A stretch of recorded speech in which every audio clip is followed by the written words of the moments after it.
महिलाओं ने प्रेस वार्ता के माध्यम से लगाई न्याय की गुहार। दबंग पर घिनौनी हरकत करने का लगाया आरोप।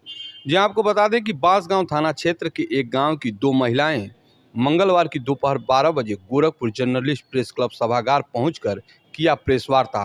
प्रेस वार्ता के दौरान महिलाओं ने बताया कि 28 दिसंबर को मेरे गाँव के ही एक व्यक्ति की मृत्यु हो जाने के कारण घर के सभी पुरुष सदस्य उसके दाह संस्कार में गोला गए हुए थे। उसी दिन शाम को हम अपनी देवरानी के साथ शौच के लिए निकले तो गांव के ही श्याम नारायण मिश्रा ने जबरदस्ती करते हुए अपनी गाड़ी में खींचकर अश्लील हरकत करने लगा। शोर सुनकर जब मैं अपने देवरानी को बचाने गई तो आरोपी हमलावर हो गया और मुझे रिवाल्वर दिखाते हुए पीटने लगा। उसकी पिटाई से हम दोनों देवरानी जेठानी बेहोश हो गए। उसके बाद उसने हमारी इच्छा के विरुद्ध अनैतिक कार्य किया, जिससे मेरे गर्भ में 2 माह का बच्चा खराब हो गया। बाद में ग्रामीण जुटे, तब तक मैं होश में आ चुकी थी और पुलिस और एम्बुलेंस की गाड़ी भी आ चुकी थी। हमारी पुलिस प्रशासन से मांग है कि दोषियों पर कठोर कार्रवाई हो, जिससे हम लोगों को न्याय मिल सके। क्या नाम है, कहाँ की रहने वाली, किसका नाम पर, क्या मामला है, क्यों प्रेस वार्ता? जी, मेरा नाम पारुल मिश्रा है। मैं ग्राम मंझरिया खुर्द, पोस्ट जिन्ना भियाँव, थाना बांसगांव, जिला गोरखपुर की रहने वाली हूँ। मैं शाम को 7 बजे अपनी देवरानी के साथ शौच के लिए जा रही थी गांव से बाहर। तभी रास्ते में एक गाड़ी रुकी। रात करीब 7 बज रहा था, अंधेरा काफ़ी था। गाड़ी के पास मैं खेत में थी, मेरी जो देवरानी है वो सड़क पे थी। गाड़ी के पास जब काफ़ी अंधेरा था, पता नहीं चला किसकी गाड़ी है। मैं वहाँ गई तो देखी कि एक आवाज़ आ रही है, तो वो मेरी देवरानी की आवाज़ थी। जब मैं गाड़ी के पास गई तो किसी आदमी ने मेरी देवरानी को ज़बरदस्ती गाड़ी के अंदर खींच रखा था और गंदे तरीके से उसे अपने बस अंदर खींचकर उसे पकड़ के जकड़ लिया था अपने अंदर।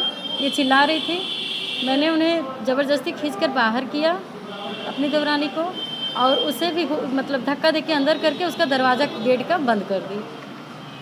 बाद में क्या हुआ, उसके हाथ में पिस्तौल था, उस आदमी के हाथ में, वो साइड से निकला और आकर मुझे मारने पीटने लगा। मुझे इतना मारा कि मैं वहाँ बेहोश हो गई।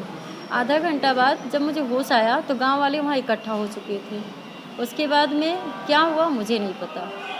इसकी शिकायत आपने कहीं की? जी, मैं थाने पे शिकायत की थी, बांसगांव थाने पे। और एम्बुलेंस के लिए वहाँ कोई सुविधा नहीं थी हमारे यहाँ गाड़ी की। तो करीब 1.5 घंटे के बाद एम्बुलेंस आई वहाँ, फिर मुझे हॉस्पिटल लेके गई, इंजेक्शन लगा मुझे। आधा घंटा मेरा ट्रीटमेंट हुआ, फिर मुझे थाने पे भेज दिया गया।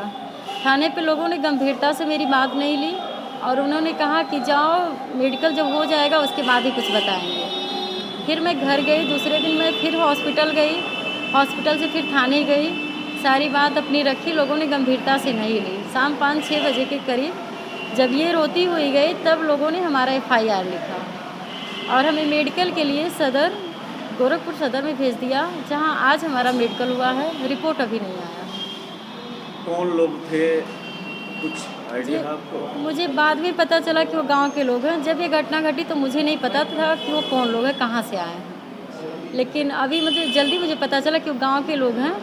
और क्योंकि इनके जो पति थे, इनकी क्या नाम है गाँव के लोग का, क्या नाम है? एक्चुअली उनका नाम है, एक का नाम है श्याम नारायण मिश्रा उर्फ छुन्ना मिश्रा, और उनके भतीजे हैं अजय मिश्रा उर्फ झबलू मिश्रा। हाँ। इन लोगों को पहले से आप नहीं जानती थी? जी नहीं, झबलू गांव में आते जाते थे, लेकिन हमारा कोई विवाद नहीं था। कोई भी काम होता था लोग आते थे, जुड़ते थे, कोई विवाद नहीं था उनसे। लेकिन छुन्ना मिश्रा को हम कभी देखे नहीं थे और ना ही उन्हें जानते थे। नाम सुने थे लोगों से, लेकिन ये नहीं पता था कि इस गाँव के हैं और यहाँ उनका आना जाना है। क्या चाहते हैं? सर, हम चाहते हैं कि इस जो भी हमारे साथ दुर्घटना घटी है, हमारे साथ जो भी दुर्व्यवहार हुआ है, उसकी जांच कराई जाए, हमारी मदद की जाए, कैसे भी करके हमारी मदद की जाए। हमको बहुत मारा है, लात घूसे से मारा है, और उसी बीच में मैं 2 महीने की प्रेग्नेंट थी। मेरी प्रेगनेंसी भी मिसकैरेज हो गई है।